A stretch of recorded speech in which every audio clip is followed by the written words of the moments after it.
እንኳን ወደ እንስሳት ዓለም ቻናል በደህና መጡ። ዛሬ በዚህ ቪዲዮ ውስጥ ከዓለማችን በጣም ሚስጥራዊና ጥንታዊ ፍጥረት አንዱን እንመለከታለን። ስሙ ኦልሚ ነው።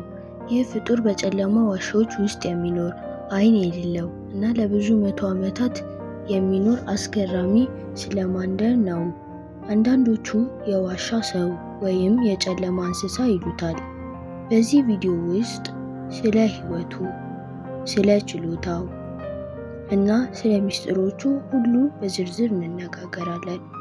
ቪዲዮውን ሙሉ በሙሉ ይመልከቱ እና ሰብስክራይብ ያድርጉ። ኦልም ረጅም እና ጠባብ ሰውነት አለው። ርዝመቱ ከ20 እስከ 40 ሴንቲሜትር ይደርሳል። ቀለሙ በተለምዳዊነት ጥቁር፣ ሮዝ ወይም ነጭ ነው። ዋናው ባህሪው ዓይን አለመኖር ነው። በጨለማ ዋሻ ውስጥ ስለሚኖር ዓይኖቹ በዝግመተ ለውጥ ተሸፍነዋል። በምትኩ በጣም ስሱ የሆነ ስሜት ሕዋሳት አሉት። በውሃ ውስጥ በቀላሉ ይዋኛል እና ጅራቱ ጠንካራ ነው። አንዳንድ ጊዜ ቀይ ጊልስ ወይም የመተንፈሻ ቀዳዳዎች ይታያሉ። ኦልም ከተፈጥሮ ፍጥረቶች መካከል በጣም ረጅም ዕድሜ ያለው ነው።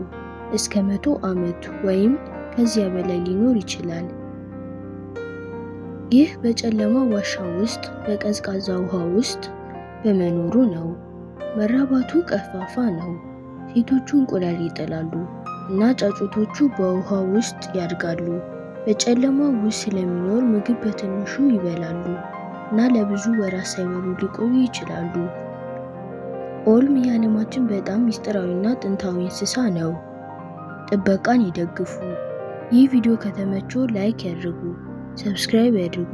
ቀጣይ ቪዲዮ ላይ እስከምንገናኝ ድረስ